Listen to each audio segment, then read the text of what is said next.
రేపటి నుంచి 6వ తేదీ వరకు కాంగ్రెస్ ఇన్ఛార్జ్ మీనాక్షి నటరాజన్ పాదయాత్ర చేయబోతున్నారు.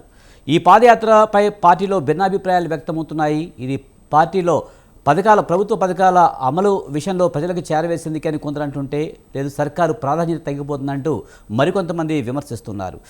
ఏదేమైనా పాదయాత్ర స్థానిక సంస్థల్లో విజేతను చేస్తుందా? బీసీ వార్లో కాంగ్రెస్ లాభపడుతుందా? ఈ అంశాలకు సంబంధించి మనతో మాట్లాడేందుకు నారప్రాజ్ నరసింహరావు గారు విశ్లేషకులు, అలాగే డాక్టర్ లింగం యాదవ్ గారు టీపీసీసీ రాష్ట్ర అధికార ప్రతినిధి, అలాగే డాక్టర్ పల్నాటి వెంకటరెడ్డి గారు బీజేపీ రాష్ట్ర నాయకులు మనతో ఉన్నారు. వారితో మాట్లాడదాం. ముందుగా నరసింహరావు గారు నమస్తే అండి. కాంగ్రెస్ త్రిముఖ వ్యూహంతో ముందుకు వెళ్తున్నట్టుగా కనిపిస్తుంది. ప్రధానంగా చలో ఢిల్లీ అంటూ కూడా ఒక కార్యక్రమాన్ని తీసుకుంది. అలాగే స్థానిక ఎన్నికల్లో గెలవడానికి పాదయాత్రను తీసుకుంది. అలాగే పార్టీని బలోపేతం చేయాలని ఒక సంకల్పంతో ముందుకు వెళ్తుంది. ఎలా చూడాలి కాంగ్రెస్ త్రిముఖ వ్యూహాన్ని? విజయ్ గారు, మీకు ప్యానల్లో ఉన్నటువంటి ఇద్దరు సభ్యులకు, మన స్వతంత్ర చూస్తున్నటువంటి వీక్షకులందరికీ కూడా శుభ సాయంత్రం. సహజంగా ఏ పార్టీ అయినా అధికారంలో ఉన్నప్పుడు ఆ అధికారాన్ని ఆసరాగా చేసుకొని తన యొక్క పార్టీని మరింత విస్తృతపరచుకోవాలి, ప్రజల్లోకి తీసుకెళ్లాలని కోరుకోవటంలో తప్పేం లేదు. బహుశా కాంగ్రెస్ పార్టీ కూడా ఇప్పుడు రాష్ట్రంలో త్రిముఖ వ్యూహం అనేటువంటిది ఇప్పుడు మీరు ఏదైతే చెప్తున్నారో దాని ద్వారా ప్రజల్లోకి వెళ్ళటము, అదే సమయంలో ప్రతిపక్షంలో ఉన్నటువంటి వాళ్ళని రకరకాల కారణాలతో రకరకాల అంశాల ద్వారా వాళ్ళని బలహీనపరచడం అనేటువంటిది సహజంగా చేయాలనేటువంటిది లక్ష్యంగా కనిపిస్తున్నటువంటి. అయితే మనం ఇక్కడ చూసినట్లయితే మరి వాస్తవానికి గ్రౌండ్లో కాంగ్రెస్ పార్టీ ఈ రోజుకి ఎంత బలంగా ఉంది, ఎంత బలహీనంగా ఉంది అనేటువంటి దానికి మనం బేరీజ్ వేసుకోవాలంటే మన దగ్గర కొలమానం లేదు. ఎందుకు లేదు అని చెప్తున్నానంటే, నేను మనకు డిసెంబర్లో 2023లో డిసెంబర్లో ఎన్నికలు అయిన తర్వాత ఒక 5 నెలలకు లోక్సభ ఎన్నికలు వచ్చాయి. అంటే డిసెంబర్లో వచ్చినటువంటి లోక్సభ ఎన్నికల యొక్క ఫలితాలు 5 నెలల తర్వాత మారిపోయాయి.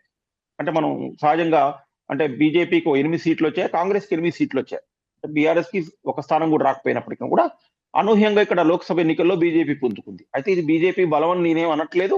నరేంద్ర మోడీకి సంబంధించినటువంటి చరిష్మా కానివ్వండి, రకరకాల నేషనల్ ఇష్యూస్ కానివ్వండి, బీజేపీ పొందుకుంది.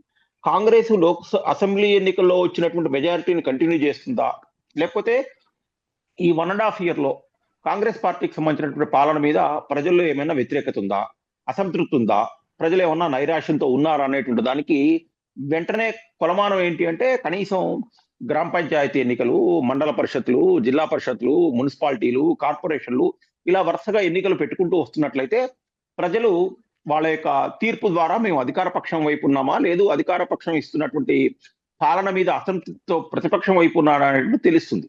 కానీ ఎందుకో దురదృష్టవశాత్తు మన రాష్ట్రంలో నేను 2018 డిసెంబర్లో ఎన్నికలు కాగానే ఆనాటి టిఆర్ఎస్ 2019 జనవరిలోనే గ్రామ పంచాయతీ ఎన్నికలతో ప్రారంభం చేసింది. ఎన్నికలు మొదలు పెట్టడం అంటే సుమారుగా ఒక 1 month అసెంబ్లీ ఎన్నికలు జరిగి ఫలితం వచ్చి ప్రభుత్వం ఏర్పడినటువంటి ఒక నెల రోజుల పాటు 40-45 రోజుల్లో గ్రామ పంచాయతీల ఎన్నికలకు శ్రీకారం చుట్టింది.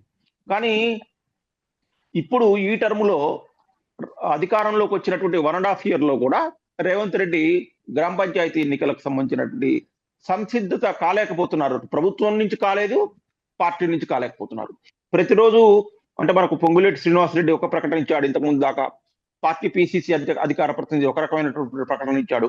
ఇదంతా కూడా కాంగ్రెస్ శ్రేణుల్లో ముఖ్యంగా ఎవరైతే పదవులు ఆశిస్తున్నటువంటి వాళ్ళ దగ్గర కొంత అసంతృప్తి ఉండేటువంటి ఉంది, ఆస్కారం ఉంది.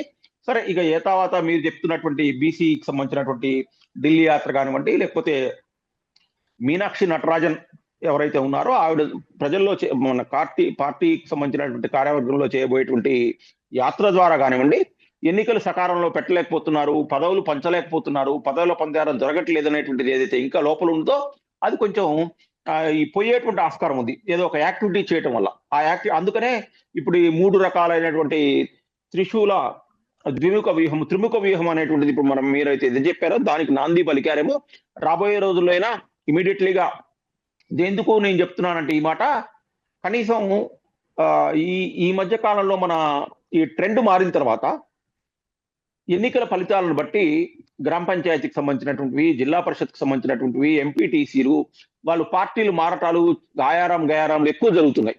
ఇంతకుముందు గ్రామ పంచాయతీ అధ్యక్షుడు అంటే సర్పంచ్ కూడా అధికార పార్టీకి సంబంధం లేనటువంటి వ్యక్తి కూడా 20 సంవత్సరాలు 30 సంవత్సరాలు ప్రతిపక్షానికి సంబంధించినటువంటి వ్యక్తినే ఎన్నుకున్నటువంటి వాళ్ళని మనం చాలా గ్రామాల్లో చూసాం. మున్సిపాలిటీలు రాష్ట్రంలో అధికారంలో ఒక పార్టీ ఉంటే మెజారిటీ మున్సిపాలిటీలు ఇంకో పార్టీకి పోయినటువంటి సందర్భాలు చూసాం. రాష్ట్రంలో ఒక పార్టీ అధికారంలో ఉంటే కార్పొరేషన్లు ఇంకో పార్టీకి పోయినటువంటి చూసాం. కానీ ముఖ్యంగా 2014 నుంచి ఈ ట్రెండ్ మారింది. రాష్ట్రంలో ఎవరైతే అధికారంలో ఉన్నారో నయానో భయానో బుజ్జగించో బెదిరించో భయపెట్టో లేకపోతే లాలించో ఏదో ఒకటి చేసేసి ఎవరైతే గెలుస్తున్నారో ఆ గెలిచిన వాళ్ళని తిరిగి తమ పార్టీ వైపు లాక్కుండేటువంటి ప్రయత్నాలు 2014 రాష్ట్ర విభజన తర్వాత 2 రాష్ట్రాల్లో ఎక్కువైపోయినాయి. రైట్.